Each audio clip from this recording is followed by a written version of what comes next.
Pemerintah kembali menyalurkan bantuan pangan beras untuk menjaga daya beli masyarakat dan memenuhi kebutuhan pangan keluarga. Badan Pangan Nasional atau Bappenas menugaskan Perumbulok menyalurkan sebanyak 997.200 ton beras kepada 33,24 juta keluarga penerima manfaat atau KPM. Bantuan pangan tahap kedua ini dialokasikan untuk periode Juli hingga September 2026.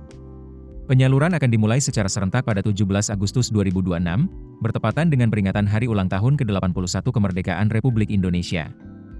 Kepala Bappenas yang juga Menteri Pertanian, Andi Amran Sulaiman, menjelaskan setiap penerima akan memperoleh bantuan sebanyak 10 kg beras untuk setiap bulan alokasi. Karena bantuan mencakup 3 bulan, setiap keluarga penerima akan memperoleh total 30 kg beras. Bantuan untuk alokasi Juli, Agustus, dan September akan disalurkan sekaligus dalam satu kali penyaluran. Dengan mekanisme tersebut, keluarga penerima tidak perlu menunggu bantuan datang setiap bulan.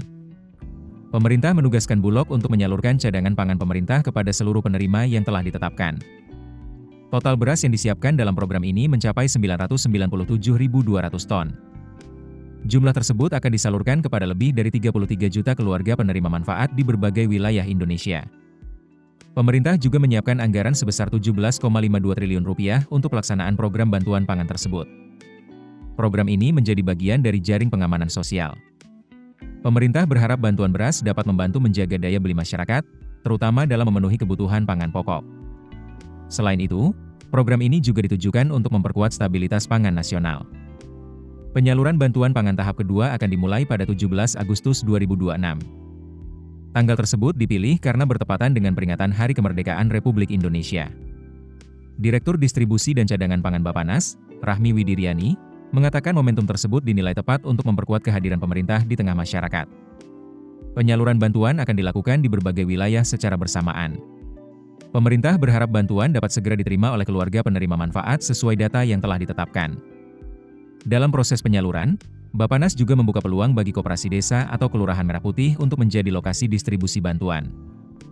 Namun, koperasi yang digunakan sebagai titik penyaluran harus memenuhi sejumlah kebutuhan. Di antaranya memiliki tempat yang memadai, kapasitas gudang yang cukup, serta berada dekat dengan lokasi penerima manfaat. Jika memenuhi persyaratan tersebut, koperasi desa atau kelurahan Merah Putih dapat digunakan sebagai salah satu titik salur bantuan pangan. Langkah ini diharapkan dapat membantu memperlancar distribusi hingga ke masyarakat. Penetapan penerima bantuan pangan mengacu pada Data Tunggal Sosial dan Ekonomi Nasional atau DTSEN. Bappenas menggunakan DTSEN versi ketiga yang telah diperbarui oleh Badan Pusat Statistik atau BPS pada 10 Juli 2026. Data tersebut digunakan melalui kerjasama antara Bappenas, Kementerian Sosial, dan BPS. Jumlah penerima bantuan pada tahap kedua masih sama seperti tahap pertama. Totalnya mencapai 33.244.408 keluarga penerima manfaat. Penggunaan data terbaru diharapkan membuat penyaluran bantuan lebih tepat sasaran. Bappenas meminta pemerintah daerah segera berkoordinasi dengan Perumbulok di wilayah masing-masing. Koordinasi diperlukan untuk memastikan distribusi bantuan berjalan lancar.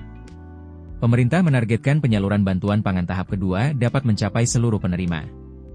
Bappenas berharap tingkat penyaluran dapat mencapai 100%. Download aplikasi Kontan sekarang di App Store atau Play Store.